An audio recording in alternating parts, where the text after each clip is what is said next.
Welcome to one more episode of Building Families in the Faith. I'm Brian Johnson. This is my lovely wife, Rebecca Johnson, and we're excited that you're here. We kind of ran out of time last week Yes. as we were talking about tantrums and all that kind of thing. So we're going to go ahead and pick up back there and go into some principles and ideas and practical ways to have victory in this crucial time of their lives, actually, and there's this crucial tantrum killer. Yes. So to begin, let's review. In an effort to prevent tantrums, now we all understand it's not foolproof. A tantrum will happen. Every child has at least one tantrum, okay? Just be prepared. Every child. I don't care how good a parent you are. Or how angelic your little child is, they will have a tantrum. So just to review, please remember, practice before going on outings. That prevents a lot of problems out in public, because tantrums are the most embarrassing out in public, although children will throw them anywhere. The most humiliating place that they do it is in public.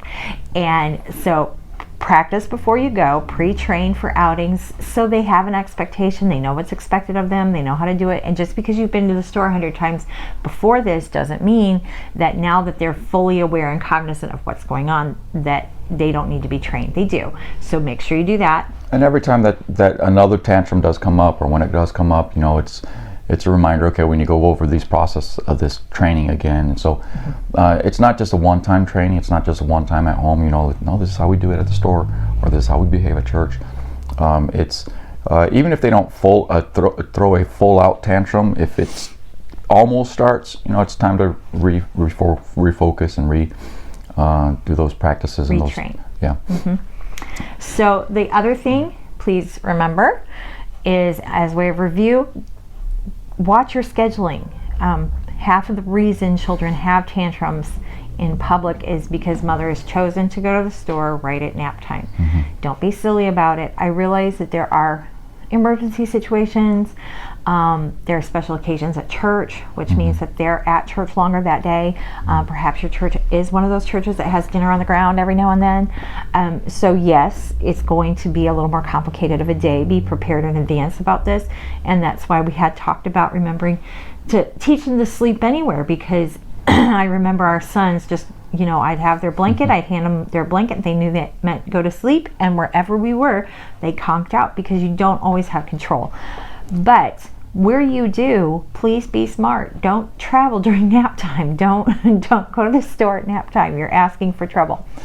Don't also excuse them. Don't, even if it is, a situation where they normally would be napping, or they, don't say, they're just tired. No, it's sin, it's wrong anyway. Even if they are tired, it's still incorrect to do. So don't be giving them an excuse, because they're listening to that. Mm-hmm. And they will pick up on that, and they will use that. Right. So we've given you the pre-warning. So here it comes. It actually happens. Oh, dread. Here is the dreaded tantrum. And a tantrum can vary. You have children who throw their whole body on the floor and start kicking and screaming. You have children that just stand and scream their head off. You have children that kind of flail the arms and stamp their feet really hard. These are all forms of tantrums, okay? You have the pouting also, where there's no noise. He just goes into a... cross the arms, pooch out the lip, make some kind of dreadful, hateful face. Yes. So be aware what a tantrum is, so that you know what you're looking for. Okay, so here it is. It's happened. Ugh, dreadful. Okay, let me give you two scenarios on how to deal with each. We'll start with the public tantrum, because that's the most frustrating and most humiliating. When a child throws a tantrum in public, as a parent, here's something you have to remember. Training your child is more important than the groceries, or the restaurant, or whatever you need at that point. And this, it sounds awful. It sounds embarrassing. It is embarrassing, but here's what you do. You leave your cart in the aisle. Just leave it, okay? Just go park it somewhere You might get lucky. It might be there when you come back. It may not be there, okay? Leave it and go home. Deal with the Because you situation. need to deal with the situation. Correction needs to be given, and all of us know we cannot correct in public any longer, okay? You need to go home. If you were in a restaurant, immediately ask for the check and a to-go box. It's time to go. If you haven't ordered, tell them, I'm sorry, we've had an emergency, we have to leave. Pay for what you ate, okay? Leave. And you may be thinking, but I have things to do, I have a life. Remember, Priorities. this is your life. This is your priority. These children, you have a short window of training. You will be shopping for groceries the rest of your life. It never ends. It just accumulates as they grow older and become teenagers. You're not missing much. You're one day at the store that you had to walk out. It's okay. And you may not even return that day. It could be that day is done, and you're going home, and we need correction to be given, and they need to learn immediately that there is a consequence for that kind of behavior. The restaurant, did you know you can go out to eat another day? Did you know you don't have to go out to eat? So it doesn't matter where you are. And the restaurant, you're actually, it's a blessing, it's a pleasure, it's something that the kid likes. And if you start taking them away and not eating because they threw a tantrum, they'll learn. They'll pick up real quickly as to. And to be frank, all of the other customers will appreciate your quick action because you've been there, I've been there, we've all been at a shopping center, at a mall, at a restaurant, at a grocery store when a monstrous child is throwing a tantrum. Everybody is nervous. Everybody's upset. Everybody is frustrated. It's very awkward, not just for the parents. It's awkward for everyone who's there. I mean, it's just how it is. It's wrong, and everybody knows it. Even though they don't say they think it's wrong, it's very awkward and very difficult situation. Just go home and go home and immediately deal with that situation. Okay, that child needs correction. Now, if you were at home, okay, at home you can treat it just slightly differently because you are in your own private surroundings. First of all, understand the reason behind a tantrum 100% of the time is that child wants attention. And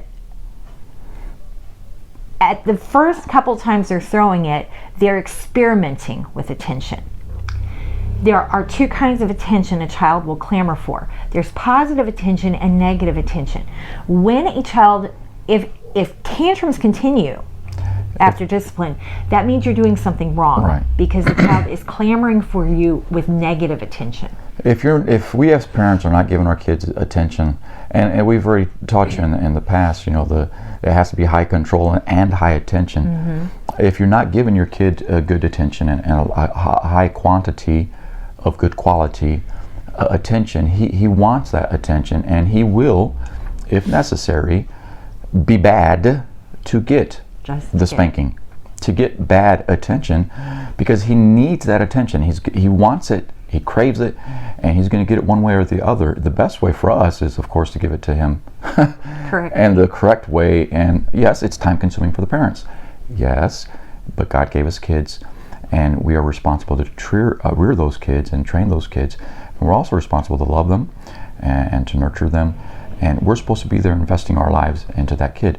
Now, yes, we have the priorities: God first, marriage second, and the kids are last, and in those three areas. But the kids are above anything else. And so we need to invest that time of giving the attention, so that they're not looking for the bad attention. And then, because if they're looking for attention and they're willing to get it in a bad way or with discipline, then these tantrums are going to come more often, even if you treat the tantrum correctly. They're still going to kind of come up because you're not giving them attention anywhere else. It's super important to note this. If you notice I have a pattern that my child is continually giving tantrum, evaluate your own life. How much time are you spending on Facebook? How much time are you spending on your phone doom scrolling? How much time are you spending watching the news, on your computer playing video games, criticizing your children? Yes. So please note that if you have a problem child where it is a continual tantrum one after the other, you may personally need to make some adjustments in your life, because there's no reason for it to continue. That doesn't mean they're not going to have one, because all children are exploring and figuring out how to express themselves, figuring what is acceptable in society and what is acceptable in your home. Unfortunately, today in society, a tantrum is acceptable. We consider that a normal behavior, and we see adults throwing tantrums now, but it shouldn't be that way. They're always testing their limits. They want to know where those boundaries are, and you need to be strong on them, like we've already taught in the past. Right. So if your child is just getting to this point where he's exploring, and he will eventually throw a tantrum, and like we said, some of them can be silent tantrums, some of them can be very vocal tantrums. Each child has a unique personality. So what you do in a tantrum, first of all, when it begins, you ignore them. They are seeking attention. Step over the child. If the child is laying on the floor, kicking and screaming, you inform the siblings as well. This is important, because a lot of times siblings will rush in to help, and they don't know they're not helping because they're young. So explain to them, no, don't go play, don't comfort him, don't comfort her, because right now she's being very naughty. He's being very naughty, and we don't want him to go to hell someday, so we're going to help them. So you come play with mommy over here. We're going to ignore him or her until this is done. And you tell the child, when you are ready to stop acting like this and accept your correction, you come and let me know. Now, this may take a while. Understand that. And for mothers particularly, this is agonizing, because in your heart you're like, oh, they're gonna die, they're crying, I can't take it. Okay, stop. They're fine. Okay, even if they're turning bright red in the face, they're not dying. Okay, and so just ignore. If part of their tantrum is holding their breath, even if they pass out, which they won't, even if they pass out, the process of passing out, they'll start breathing again. So they're not going to hurt themselves. Don't worry about it. Ignore them. And then, especially, you'll notice even like 2-year-olds will come to you. I know that sounds bizarre, but they will. When they realize no one's watching, don't look at them. And literally ignore. Walk out of the room. Don't look at them. Walk out of the room. Go somewhere else. Let them have it. That time they can scream their head off, and they will come looking for someone, because the whole point of this was attention. And when they're not getting the attention, it's not worth it anymore. And they'll come looking. When they come, then you look at them firmly. And this is very hard for mothers, but let me explain this. Okay, you get on their level. Lower your tone. Don't be up here. Ah! Okay, because you've just accelerated the situation. The correction process is not us losing our temper to control their temper. Yeah. We need to be in control of ourselves too.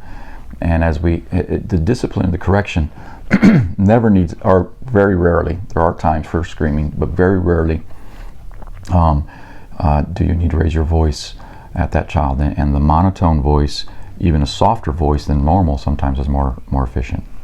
Okay, so you get on their level, lower your vocal tone down, get very serious and quiet, and you say, Johnny, are you ready for your discipline, your correction? And you take them away from the other children, and you go to your spot, and you proceed to deal with the situation. Now, for the sake of not being blocked from the airways, if you do not know how to correct a child properly, which means no loss of temper, this isn't a physical abuse thing, this is a correction time in which they come out happy and the relationship is restored, please contact us, because we will explain it in detail. There has to be consequences for what they've done, and their temper tantrum, because they stopped it, doesn't mean it's done, or they've just stopped, and now you can correct. Now you can bring in the consequences that need to be there because of their temper tantrum. Another thing that we need to remember, and especially with this temper tantrum, the whininess of a child, is remind them you should have already taught them that by throwing a temper tantrum or by whining, that they don't get their way. And so you need to remind them that this punishment, first of all, is their fault. It's not my fault. You also need to remind them they can't get this not because I don't want to give it to them, but because they broke the rules, and the rules are you do this, we can't do this. So they are literally tying our hands. Even if we wanted to do what they wanted us to do for them, as soon as they start throwing a temper tantrum, as soon as they start whining, as soon as they start pouting for it, the rule is we can no longer give it to you, even if we were going to give it to you, or even if we wanted to give it to you. And so they understand that it's their fault, and they understand that it's not a parent being mean and grouchy as well. Now, correction, it doesn't matter if they do think we're mean and grouchy. If you're doing it right, they won't think that. But as we're teaching them, as training them against the temper tantrum, a part of it is for them to understand that there's consequences for their actions, and those they can pick the sin, they can pick what they decide to do, but they can't decide what the outcome will be. Yes. Yes, absolutely. And when we say whining and tantrum, you've lost the opportunity, please understand they lost it for the rest of the day. We're noticing that young parents who are trying to do right, and they're trying, what happens is the child loses it for 10 minutes. Right, that's not. And 10 minutes later, the mother has given in, or the minute that the child goes, please, even though he's just thrown a huge scandal to get it, and then he ends with please, they're like, oh, well, you said please. No. Yeah. They've lost it for the day. At least you can address that tomorrow, because when they're small and tiny. Now, obviously, if you have not done this before and your child is 9 or 10 years old, that's going to be a little different. You're in a really big battle already. But we're talking about 2 and 3 year olds. They have very short-term memory, so by the next day, fine, we can do it again. Whatever it was. You don't bring it to them just because it's the next day either, though. It needs to be asked, requested for, whatever, depending on what's going on here, of course. But it's not you remembering that they wanted this and you giving it to them. It's if they come and request for it properly, then we can consider. So, tantrums. They happen. Just because your 2-year-old throws a tantrum for the first time doesn't mean you're a horrible parent. It doesn't mean that you did something wrong. As a 2-year-old, 2 into 3, depending on the personality of each child, on how strong a personality they have, depends on whether it starts at 2 or whether it starts at 3. It's in that range, although technically babies are doing it. But where it's really obvious this is a tantrum, remember, they're expressing, they're looking, what are my boundaries? Is this an acceptable way to do things? Oh, no, okay, it's not. If you nip it in the bud at this age, then you're not going to have a 9-year-old throwing a tantrum. You're not going to have an older child making a huge show of things. But it isn't easy the first couple times you go through it, parents. You can do this. You can win. Right. We are all very selfish. And the child is throwing the tantrum because, like my wife said, he wants something. He wants your attention. He wants something. And the child also quickly learns to manipulate or to see what does work and what does not work. And so as he is tempting and going through this temper tantrum phase, the more we give into it and the less consistent we are with ignoring him and all this kind of thing, the more he understands that, okay, a temper tantrum may not work every time, but it does work. However, if he realizes that a temper tantrum never works, he's going to stop doing it. It's no longer getting him what he wants. The only reason he's going to throw a temper tantrum is in hopes of getting something. And when he realizes and understands this ain't working, in fact it's making it worse because I'm not ever getting anything when I throw a temper tantrum, he'll stop. And you'll have a child who will grow up into a teen and who will grow up into an adult and will not be a part of these riots and people who are still throwing temper tantrums because they're still trying to get their way in a way that worked their whole life. So temper tantrums, something that we all go through, something you will have to deal with. But if you deal with it properly, at a younger age especially, even if you've only learned this and they're 10 years old, you can control it, you can get it under control. Yes, it'll be a little bit longer because for 10 years they've learned that it does work. They win. So It will take longer to get it under control when they're 10 years old or 13 years old or even 15 years old. But you can get it under control. And again, our time is up here. But temper tantrums is something we need to control so that our kids are blessed by our discipline, our personal discipline of being able to help them through these tantrums. Thanks for being with us through this episode of Building Families in the Faith, and we'll see you next time. God bless.